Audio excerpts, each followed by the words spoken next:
Samsung Galaxy A25 5G adalah sebuah HP mid-range terbarunya Samsung di awal 2024. Seperti apa HP ini dan apakah HP ini merupakan sebuah upgrade yang luar biasa dibandingkan generasi sebelumnya yaitu Samsung Galaxy A23 5G? Mari kita bahas di video review Samsung Galaxy A25 5G ini ya guys. Aspek pertama yang akan kita bahas mengenai HP ini adalah dari sisi performance-nya. Sekilas untuk spesifikasi yang dibawa oleh HP ini menggunakan prosesor Exynos 1280, RAM 8GB yang bisa diekspansi lagi 8GB, kemudian storage 128GB atau 256GB UFS yang kalian bisa pilih variannya kalau kalian membeli HP ini ya guys. Secara performance sendiri, kita uji coba menggunakan benchmark, kita coba menggunakan Geekbench 6. Kalian bisa lihat skornya di layar kalian. Kemudian kita uji coba juga menggunakan 3D Mark Wildlife Extreme Stress Test, kalian bisa lihat skornya di layar kalian. Dan terakhir kita uji coba menggunakan PC Mark, kalian bisa lihat skornya di layar kalian.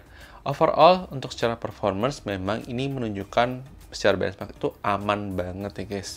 Tapi bagaimana dengan gaming sendiri, kita coba 4 game, ada game Mobile Legends, kalian bisa lihat untuk settingnya, kemudian kita juga tunjukkan kepada kalian rata-rata FPS-nya, itu memang akan ada throttling, karena memang manajemen panasnya kurang maksimal. Kemudian kita coba menggunakan game PUBG Mobile, kalian bisa lihat untuk settingnya, kemudian kalian juga bisa lihat untuk rata-rata FPS-nya juga di layar kalian ya guys. Ya itu masih termasuk lancar ya guys untuk game PUBG Mobile di HP ini. Kemudian kita coba menggunakan game COD Mobile, kalian bisa lihat untuk settingnya. Kemudian kalian juga bisa lihat untuk rata-rata FPS-nya juga ya guys. Termasuk masih lancar. Kemudian terakhir kita coba menggunakan game Genshin Impact ya. Kalian bisa lihat untuk settingnya. Kemudian kita coba untuk rata-rata FPS-nya juga, kalian bisa lihat skornya di layar kalian ya guys untuk rata-rata FPS-nya.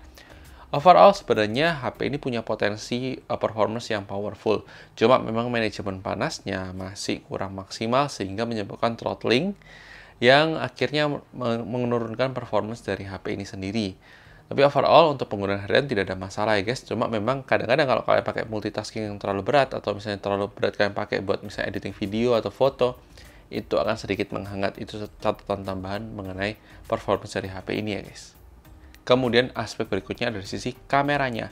Kamera utamanya dari HP ini tuh menggunakan kamera 50 megapiksel, juga ada OIS-nya dan ada ACE-nya juga.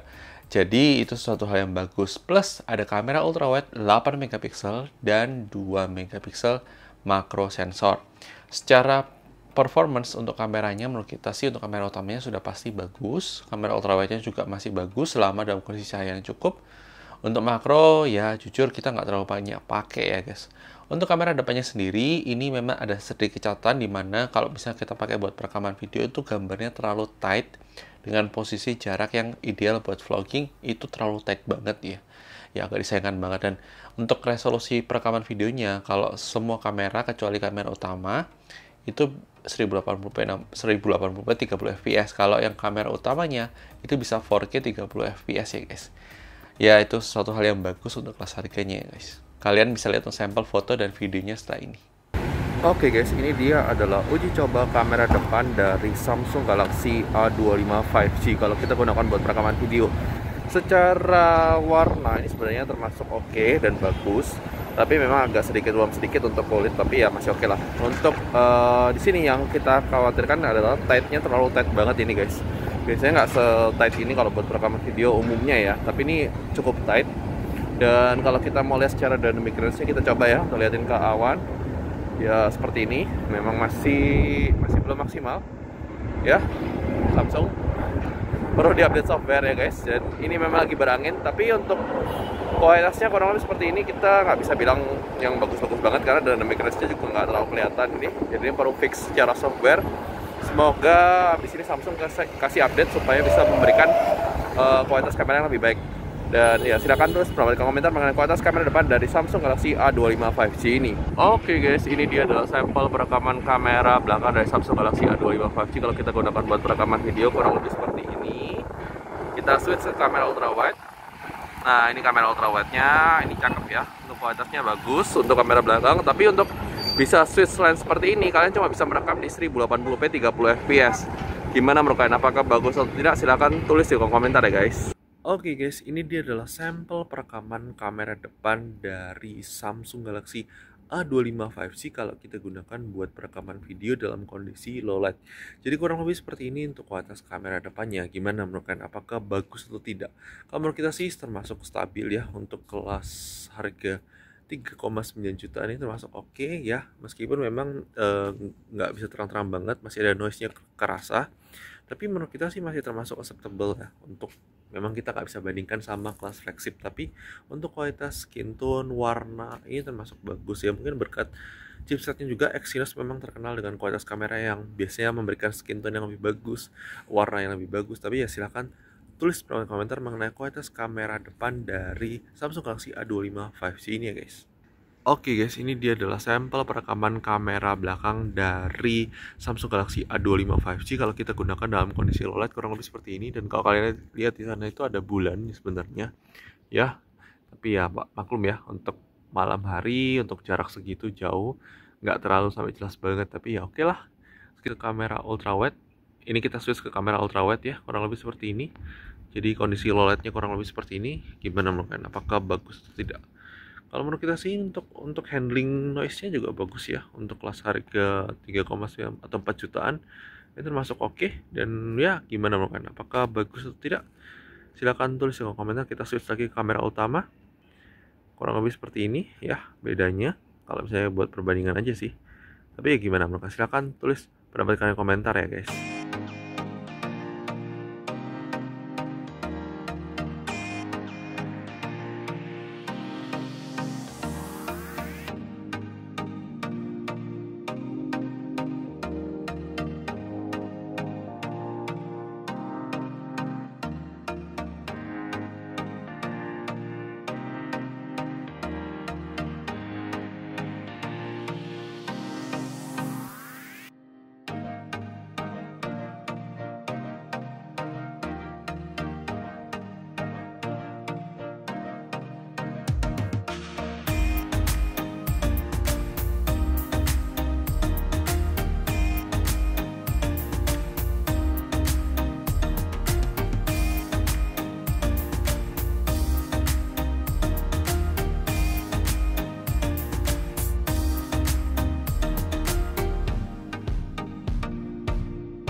Kemudian aspek berikutnya dari sisi layar dari HP ini.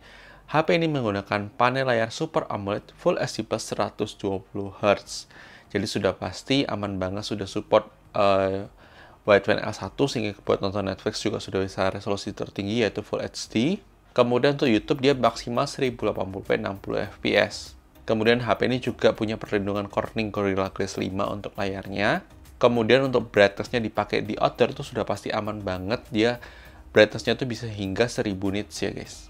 Dan terakhir yang paling penting, HP ini juga punya fitur always on display dari default di Samsung-nya ya guys. Aspek berikutnya ada dari sisi speakernya. Kualitas dual speaker di HP ini termasuk bagus banget.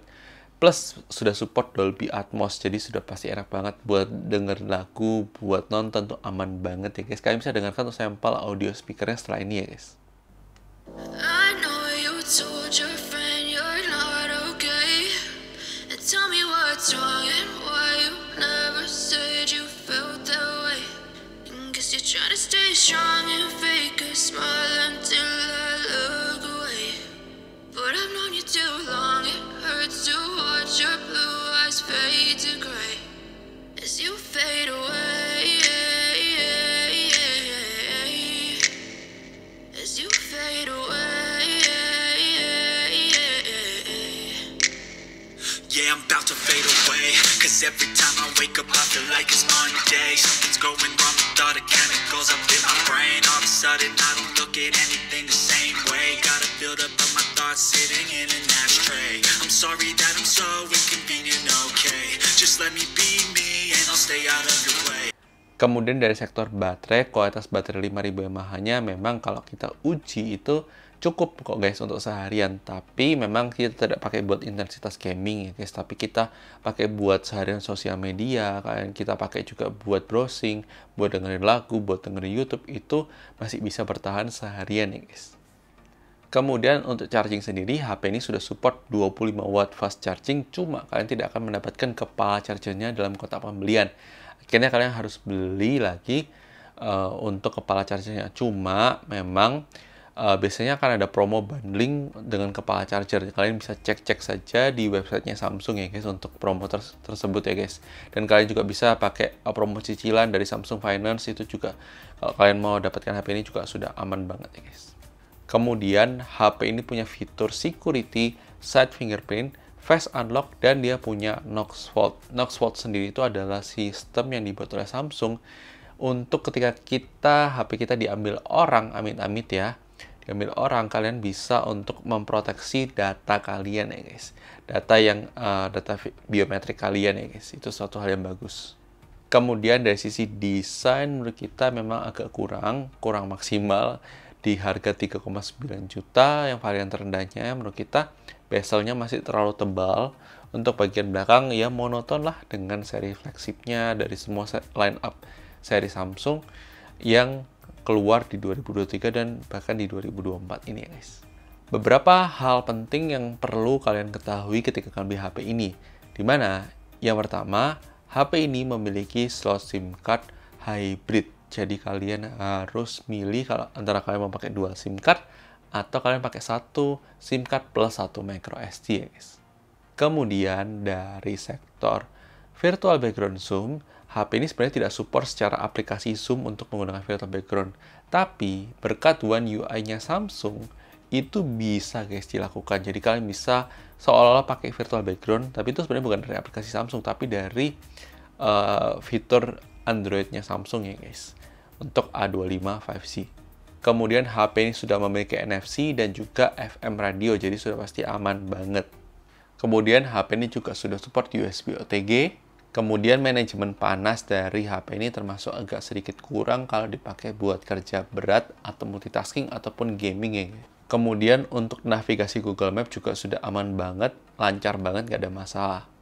Kemudian HP Samsung Galaxy A25 5C ini mendapatkan jaminan update OS 4 kali update OS dan 5 tahun security yang dimulai dari Android 14. Itu suatu hal yang bagus dan kita perlu apresiasi oleh Samsung ya guys.